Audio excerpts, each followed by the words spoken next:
The HFY Magellan was not a large ship. It carried a crew of 47 humans, packed into a vessel that had taken 3 decades to build. It was humanity's first true starship, capable of bending space itself to cross the vast distances between stars. Every person on board knew they were making history. Captain Elena Vasquez stood on the bridge and watched the consortium station grow larger on the view screen. It was enormous, a spinning wheel of metal and light that dwarfed anything humanity had ever built. Thousands of windows glowed with soft colors. Ships of design she had never imagined drifted around it like fish around a reef. Her crew was silent. Some of them were crying. This was the moment humanity had dreamed of since the first person looked up at the stars and wondered if anyone else was looking back. They were not alone. The docking process took 2 hours. Consortium representatives guided the Magellan into a bay that had been hastily modified to accept their ship. When the airlock finally opened, Captain Vasquez stepped out to find 17 different species waiting for her. She had prepared a speech. She had practiced it 100 times during the journey. Words about peace and friendship and hope for the future. Words about humanity's desire to learn and grow alongside their galactic neighbors. She never got to deliver it. The alien at the front of the group spoke first. Its translator rendered the words in flat, emotionless English. You should not have come. You should not have left your world. We are sorry. There is nothing we can do. Vasquez blinked. This was not how first contact was supposed to go. Over the next several hours, she learned why. The assembly chamber was vast, built to accommodate species of every shape and size. Vasquez sat alone at a small table while representatives of 17 civilizations looked down at her from tiered seating. Some had eyes. Some did not. Some breathed the same air she did. Others sat in sealed chambers filled with gases that would kill her in seconds. All of them looked at her with the same expression. Pity. Ambassador Velketh explained everything. The harvesters. The 12,000 years of hiding. The warning system that had protected countless worlds. The broken relay station that had failed to protect Earth. Vasquez listened in silence. She asked questions when she did not understand. She took notes on a small tablet. Her face revealed nothing. When Velkith finished, the chamber fell quiet. Everyone waited for the human to react. They expected tears. They expected anger. They expected denial or bargaining or despair. These were the stages every species went through when they learned. Their time was limited. Vasquez looked down at her notes for a long moment. Then she looked up at the assembly. How long do we have? The question was so calm, so practical, that several representatives shifted uncomfortably. This was not normal. This was not how doomed species behaved. Based on your earliest transmissions, Velkith said carefully, and the typical speed of harvester response, we estimate approximately 40 of your years. Vasquez nodded slowly. Something strange moved behind her eyes. Not despair. Not fear. Something harder. Something dangerous. That's enough time, she said. The assembly did not understand. Enough time for what? To evacuate? There was nowhere to go that the harvesters would not eventually find. To hide? Earth signals had been screaming into space for 2 centuries. Hiding was impossible. Enough time for what, Captain? A Cathara representative asked. Vasquez stood up from her small table. She was tiny compared to most of the beings in the room. A fragile thing of flesh and bone, from a species that had not even known the galaxy existed until a few decades ago. Enough time to get ready, she said. She thanked the assembly for their honesty. She apologized for the trouble her species had unknowingly caused. She asked if the consortium would be willing to share any information they had about the harvesters. Their technology, their tactics, their weaknesses. They have no weaknesses, someone said. No one fights the harvesters. It cannot be done. Vasquez smiled. It was not a happy smile. It was the smile of someone who had just been told something was impossible and had decided to do it anyway. No one has tried, she said. Not really. You've hidden. You've run.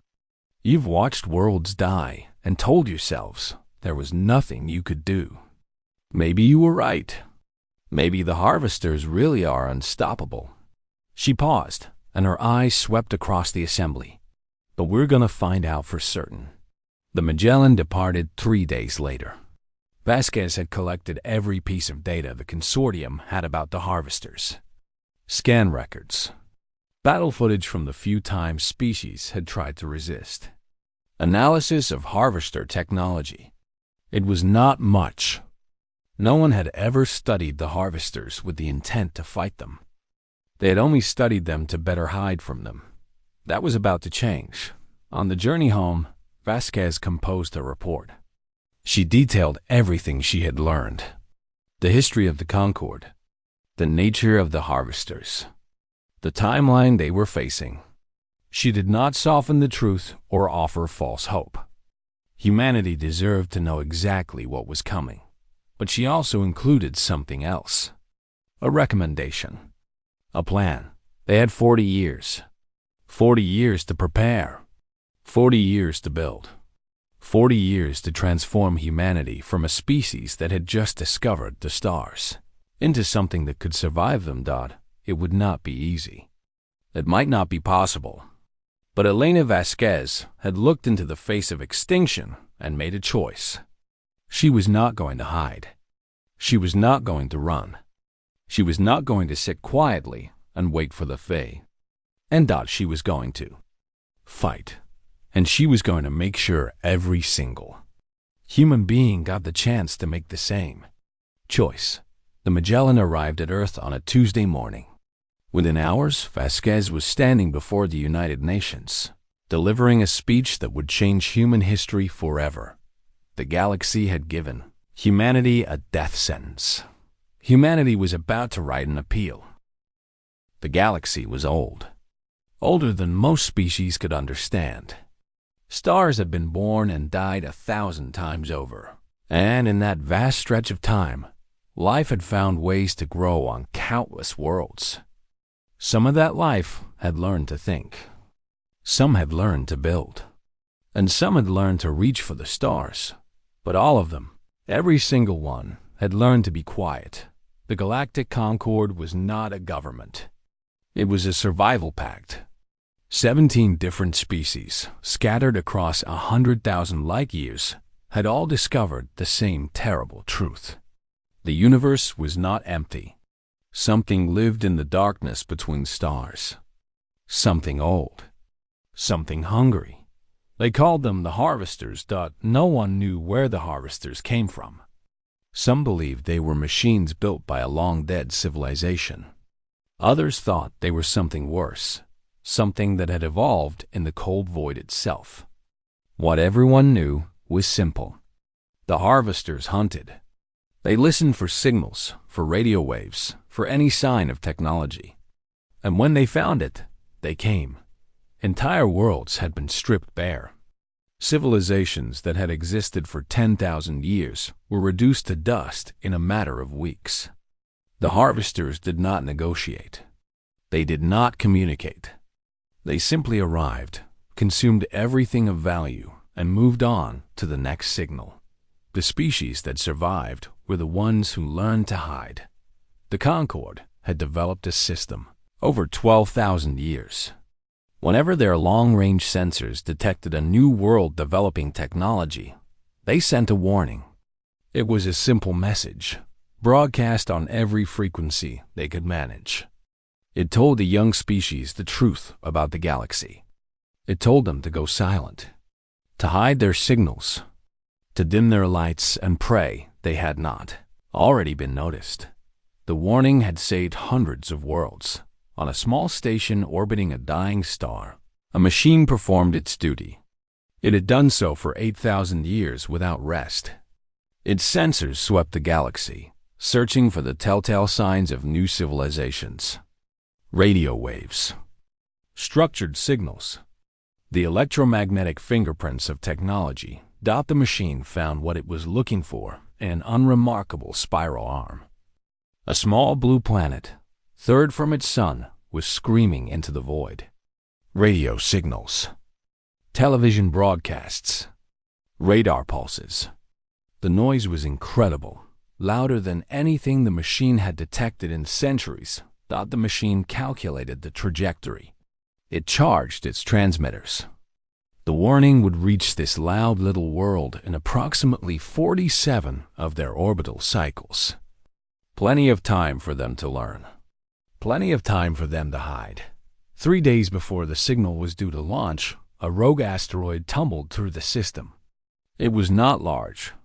It was not special. It was simply in the wrong place at the wrong time. The asteroid struck the relay station at 17 kilometers per second. The ancient machine, which had faithfully served the Concorde for 8 millennia, was reduced to spinning fragments of metal and crystal. The warning never launched. On Earth, humanity continued to shout into the cosmos. They built bigger radio telescopes. They sent mathematical sequences toward promising stars. They launched probes carrying golden records of their music and their languages. They were so proud of themselves, so eager to find others in the vast loneliness of space. They had no idea that the galaxy was listening. They had no idea that every other species had learned to whisper. They had no idea what was coming. 200 years passed. Ambassador Velkith of the consortium had served her people for 60 years. She had seen much in that time. She had negotiated treaties between species that had been at war for generations. She had helped colonies hide from harvester scouts.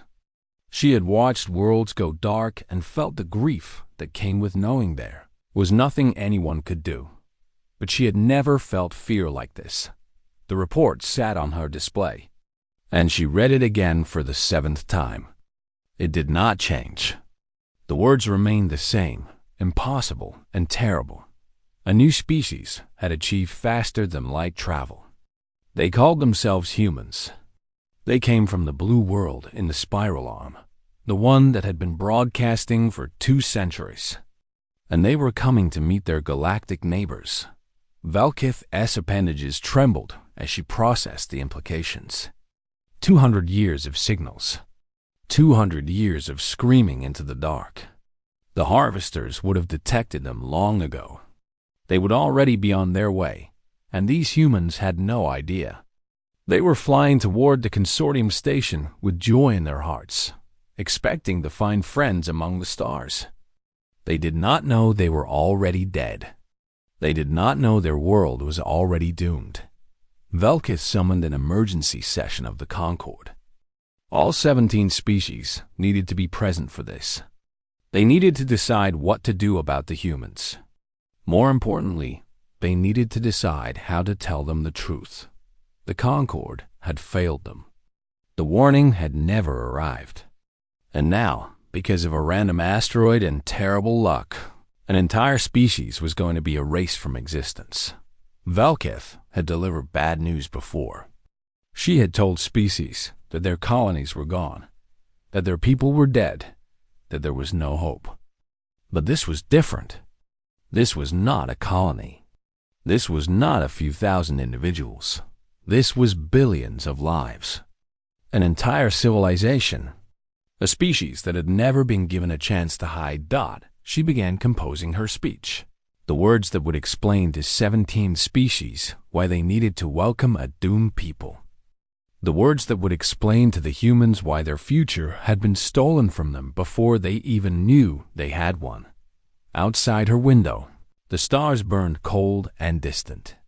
Somewhere out there, the harvesters were moving. They had heard Earth's signals long ago.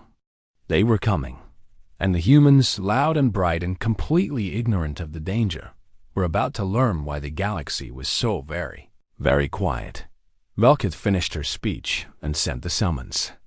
The emergency session would convene in 6 hours. Representatives from all 17 species would gather to discuss the fate of humanity. She did not expect the discussion to take long. There was nothing to be done. The humans would be told the truth. They would be offered what little comfort the Concorde could provide. And then everyone would wait for the harvesters to arrive and finish what the broken relay station had started. 2 centuries ago, it was a tragedy. A cosmic accident. A single asteroid had condemned 8 billion souls to death. Velkith turned away from the window. She had seen species die before. She would see it again. The galaxy was cruel, and the harvesters were patient, and there was nothing anyone could do about it. Or so she believed. She did not know humans yet. None of them did. They were about to learn that some species did not accept fate quietly. Some species fought back against the dark. Some species looked at impossible odds and said one simple word, no. The consortium sent observers to Earth. They told themselves it was to offer aid, to help the humans prepare for the end, to provide whatever comfort they could to a species facing extinction. In truth, they were curious. They wanted to see how humanity would die. Every species handled the knowledge differently. Some fell into despair. Some turned on each other, fighting over resources that would soon mean nothing. Some simply gave up, sitting quietly and waiting for the harvesters to arrive. The observers expected humans to do one of these things. They were wrong. Trinal was a young Velmoth scientist, barely past her first century of life. She had volunteered for the Earth mission because she wanted to study humans up close. They were fascinating creatures. So loud, so emotional, so utterly unaware of how the galaxy worked. She arrived expecting to document the slow collapse of a civilization. Instead, she watched something impossible happen. Humanity got angry. The first year after the Magellan's return was chaos. Governments argued. People protested in the streets. Religious leaders declared the end times had arrived. Some refused to believe the threat was real. Others demanded immediate action but could not agree on what that action should be. Trinal documented all of it, sending reports back to the consortium. This was normal, she explained. This was how species reacted to doom. The arguing would continue until hope was gone, and then the quiet would come. But the quiet never came. Something changed in the second year. Trinal could not identify the exact moment. It was not a single speech or a single event. It was more like a wave rolling across the planet, touching every nation and every person. Humanity decided to fight. The arguments did not stop. Humans never stopped arguing. But they started arguing about different things. Not whether to resist, but how. Not whether to build weapons, but what kind. Not whether to unite, but how quickly. Trinal watched factories that had built cars start building ship components. She watched military bases transform into research centers. She watched nations that had been enemies for centuries share technology and resources without hesitation. She watched a species that had never agreed on anything suddenly agree on one thing. They were not going to die quietly. In her reports, Trinal tried to explain what she was seeing. She described the shipyards being constructed in orbit, the weapons research facilities buried deep underground, the training programs that were turning ordinary citizens into soldiers, the resource allocation systems that were directing every spare kilogram of material toward defense. The consortium did not believe her. They are in denial, the Kethra ambassador declared. They cannot accept their fate, so they pretend they can change it. This is a known psychological response. It will pass. With respect, Trinal replied, I do not think it will. She sent them footage of human engineers working 20-hour days to design new weapons. She sent them recordings of human scientists studying harvester technology with obsessive focus. She sent them images of human children training in combat, not because they were forced to, but because they wanted to help. "You do not understand them," she wrote in her most detailed report. "They are not brave, despite their fear. They are brave because they have never learned to be afraid. No one told them the galaxy was meant to be silent. They grew up believing the stars were waiting for them, and they refused to be proven wrong." The years passed. Traynor watched humanity transform. The first warships launched in year 5. They were crewed by consortium standards, but they carried weapons that made the observers nervous. Humans had studied every piece of harvester data the consortium had provided. They had analyzed it. They had found patterns. They had developed theories, and then they had built tools to test those theories. Nuclear-pumped, lasers capable of cutting through harvester armor, kinetic impactors that could be accelerated to near-light speed, antimatter warheads with enough destructive power to crack a small moon. "They are insane," a Velmoth elder said when Traynor showed him the specifications. "These weapons could destroy planets. They could shatter star systems. No civilized species would build such things." "Civilized species die quietly," Traynor replied. "Humans have decided they would rather be uncivilized and alive." By year 15, Earth had changed beyond recognition. The population had declined slightly as some humans chose not to bring children into a doomed world. But those who remained had become something new, something harder, something forged in the fire of impending extinction. They had built a fleet. Not a large fleet by galactic standards, but a fleet nonetheless. 200 warships, each one designed for a single purpose: to hurt the harvesters. They had built defenses, orbital platforms bristling with weapons, ground-based installations capable of launching missiles into space, networks of sensors that would detect incoming threats months in advance. They had built an army.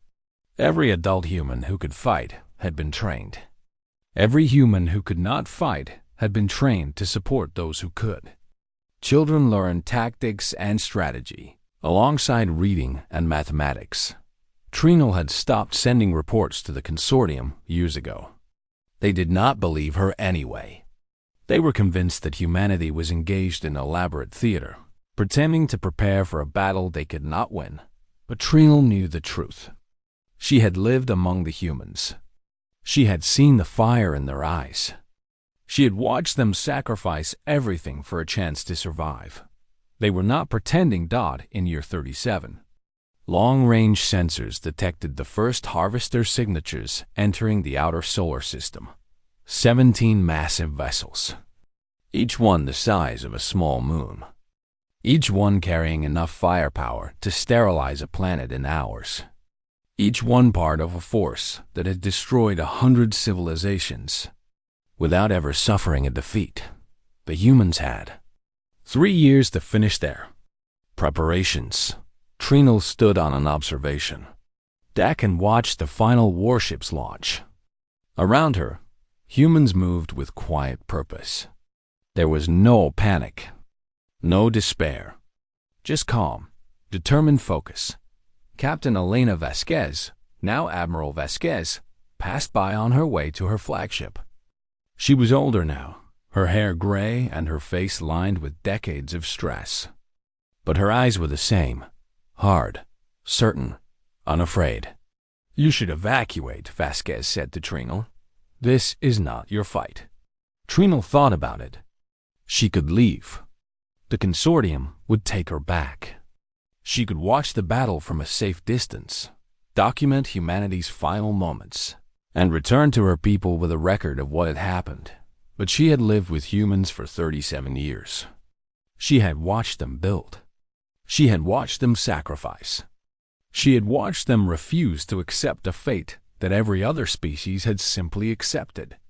"I think I will stay," she said. Vasquez nodded. Something that might have been respect flickered across her face.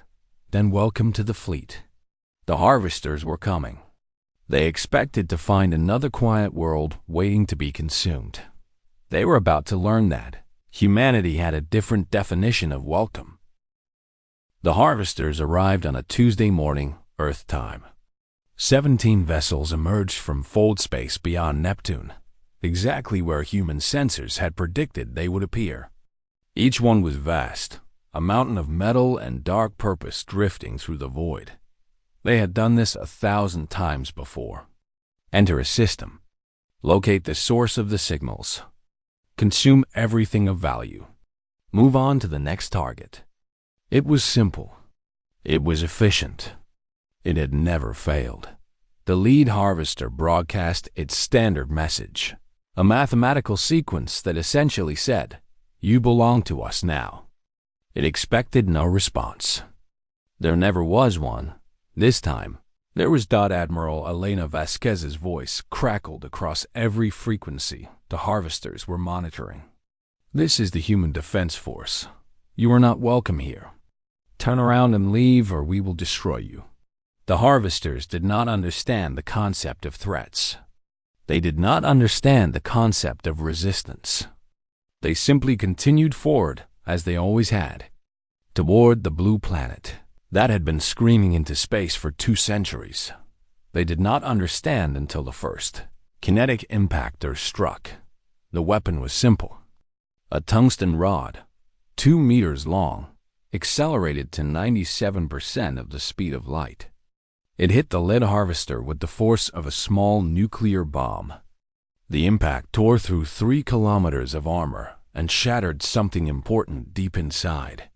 The lead harvester screamed.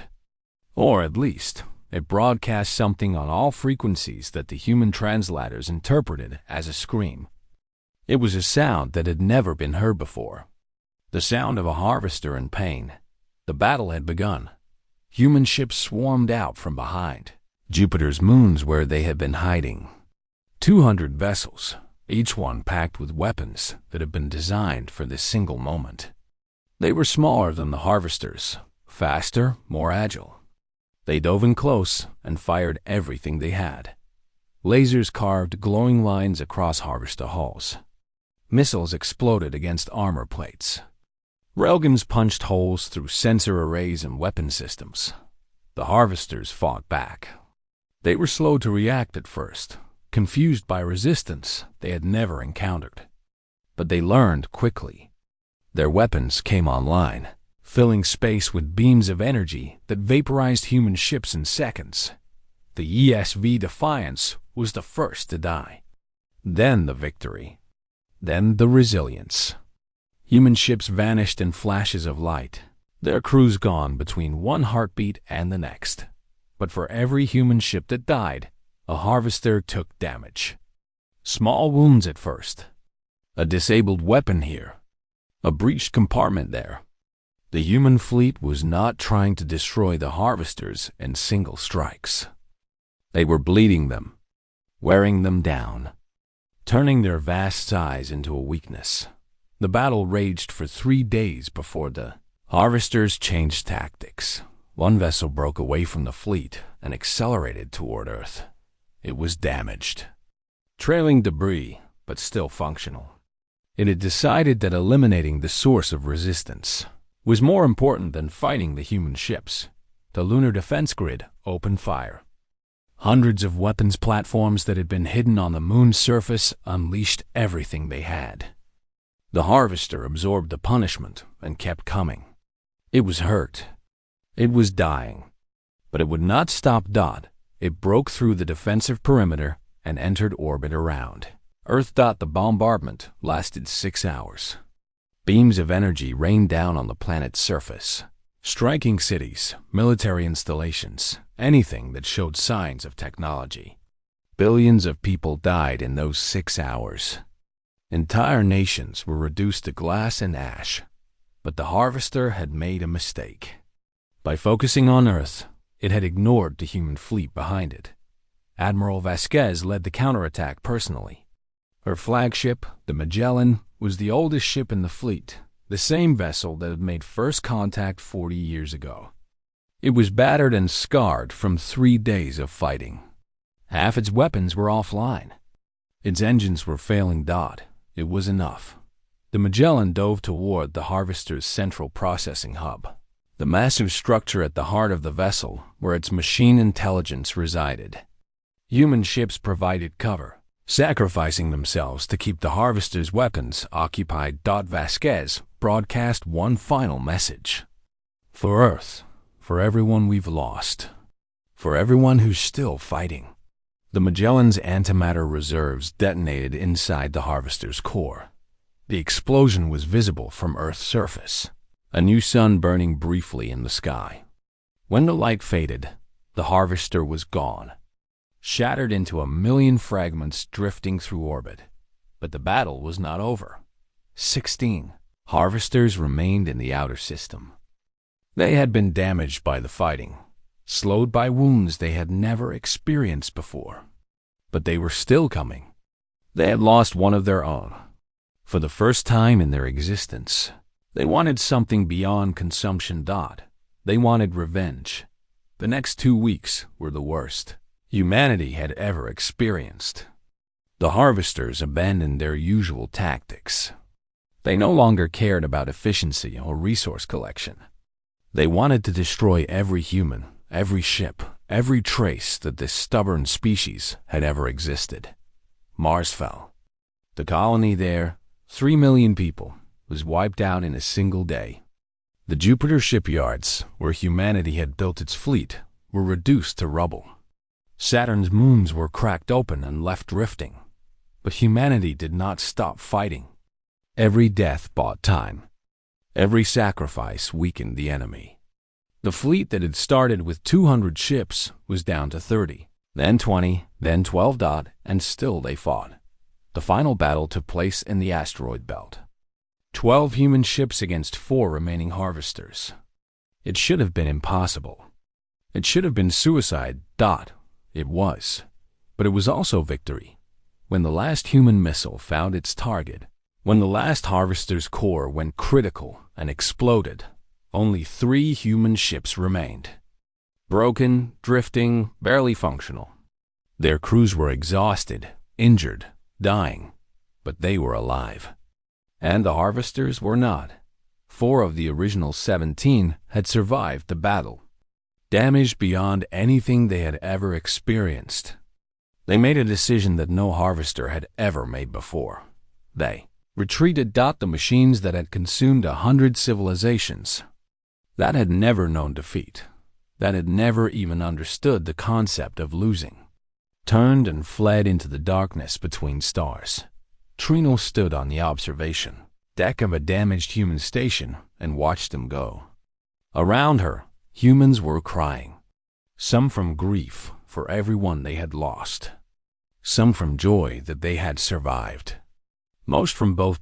She began composing her report to the consortium. Her appendages trembled as she wrote. The humans had done the impossible. They had fought the Harvesters. They had hurt them. They had driven them away. The galaxy was never going to be the same. 6 months after the battle, humanity sent a message to the stars. It was not hidden. It was not quiet. It was broadcast on every frequency, aimed at every known consortium world, louder and more powerful than anything humanity had ever transmitted. The consortium received it with disbelief. Ambassador. Velka sat in the same assembly chamber where she had told Captain Vasquez about the Harvesters 40 years ago. Around her, representatives of 17 species waited in silence. They had heard rumors. They had received Trino's reports. But they still could not quite believe what had happened. Trino stood at the center of the chamber. She had aged in human years, though she was still young by Velmoff standards. Something had changed in her during her time on Earth. She no longer looked at the assembly with the respect she once had. She looked at them with something like pity. "I will translate the message," she said, word for word. As the humans intended it, she activated the recording. A human voice filled the chamber. It was Admiral Vasquez. She had survived the battle, though she had lost an arm and an eye in the fighting. Her voice was tired but strong. "To all who hear this, Trinal translated. We are humanity. We never received the warning. We did not know to be silent, and we will not apologize for our noise.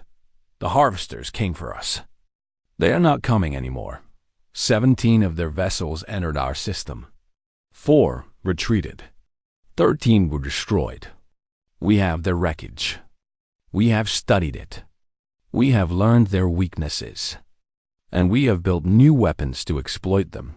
We know you have been hiding. We know you have been afraid. We understand. The harvesters are terrible. They have haunted this galaxy for longer than most species have existed. You did what you had to do to survive. But we want you to know something. You do not have to be afraid anymore. We are not asking you to fight. We are telling you that the fighting is almost done. We will finish what we started. We will hunt the harvesters to the last circuit and the final echo of their code. We will find every nest, every factory, every hiding place they have. And we will burn them out of this galaxy forever. This is not a request for help. We do not need your ships or your soldiers. What we need is simpler. We need you to stop hiding. Turn your lights back on. Broadcast your signals. Let your children know they do not have to be quiet anymore. The darkness is ending. The silence is over. You hid because no one came to help you. We are coming now. This is humanity's answer to the warning we never received. This is our promise. The silence is over. The lights are coming back on, and we will not let them be extinguished again. The recording ended. The assembly sat in stunned silence. For 12,000 years, they had hidden. For 12,000 years, they had watched worlds die and told themselves there was nothing they could do. For 12,000 years, they had accepted that the harvesters were unstoppable. A single species, loud and stubborn and gloriously ignorant of how things were supposed to be, had decided that the rules were wrong, and they had started rewriting them. One by one, representatives began to speak. Some asked questions. How many harvesters remained? How long would the hunt take? What did humanity want in return for their protection? Trinal answered as best she could. The humans estimated there were dozens of harvester vessels scattered across the galaxy, possibly hundreds. The hunt would take generations. As for what humanity wanted in return, the answer was simple. Nothing. They were not doing this for payment or alliance or power. They were doing it because they believed it was right. They were doing it because they had looked at a galaxy full of species too afraid to fight and decided that someone needed to be brave. The Volmoth elder who had once called humanity insane spoke last. His voice was quiet, almost broken. We have lived in fear for so long, he said. We have built our entire civilization around hiding, around silence, around accepting that we were prey.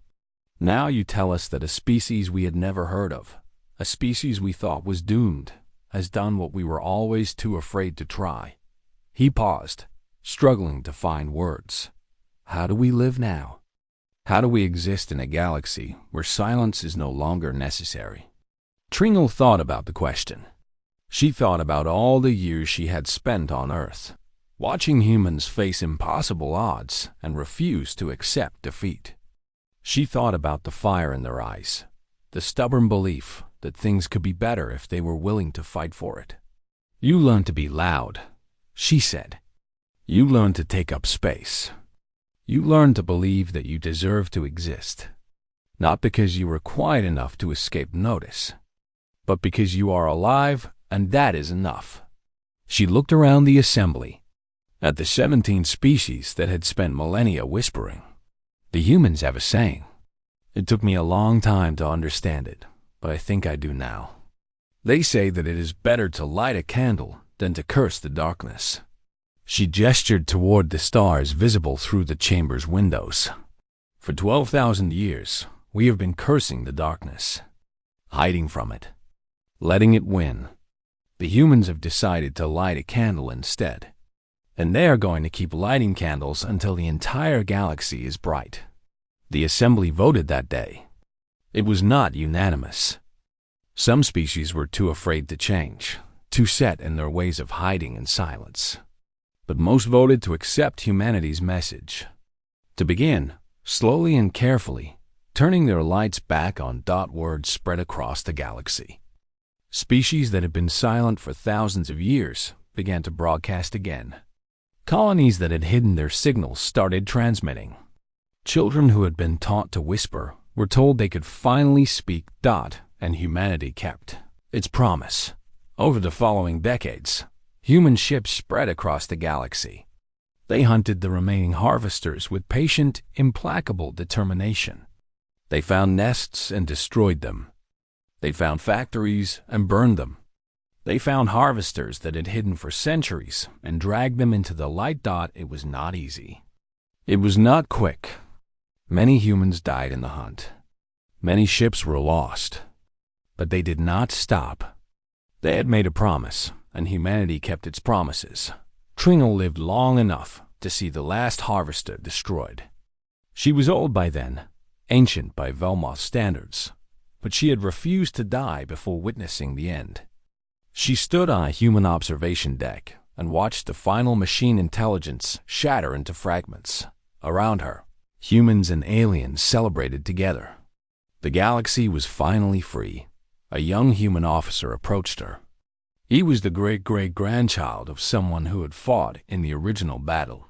Though Tringle could not remember who. Was it worth it? He asked. Everything we sacrificed? Tringle thought about the question. She thought about the billions who had died when Earth was bombarded. She thought about the generations who had grown up knowing nothing but war. She thought about all the grief and loss and pain. Then she thought about the lights coming on across the galaxy, the signals filling the void, the children who would grow up in a universe where they did not have to be afraid. Yes, she said. It was worth it. The young officer nodded and turned to join the celebration. Tringle stayed at the window, watching the stars.